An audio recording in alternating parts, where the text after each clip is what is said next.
আসসালামু আলাইকুম বন্ধুরা, আমি এখন আছি কুয়াকাটা সমুদ্র সৈকত, যাকে সাগরকন্যা বলা হয়। সমুদ্রে এখন পুরাই উত্তাল। আমরা কিছুক্ষণ আগে নারায়ণগঞ্জ জেলা বন্দর থানা থেকে একটা বাস নিয়ে আসছি অল্প খরচে কুয়াকাটা ঘোরার জন্য। কিন্তু কুয়াকাটা সমুদ্র সৈকত যে এত সুন্দর তা আগে কখনো না দেখে বুঝতে পারিনি। অনেক সুন্দর।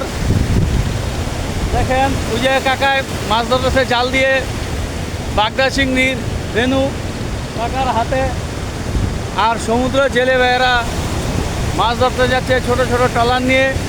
আমি তাদেরকে বলছিলাম ভাই আমাকে নিয়ে যান, কিন্তু ওনারা বললো যে পুলিশের নিষেধ আছে, না হয় জীবনের ঝুঁকি নিয়ে ওই সমুদ্র সৈকতে যেতাম ইলিশ মাছ ধরা দেখার জন্য।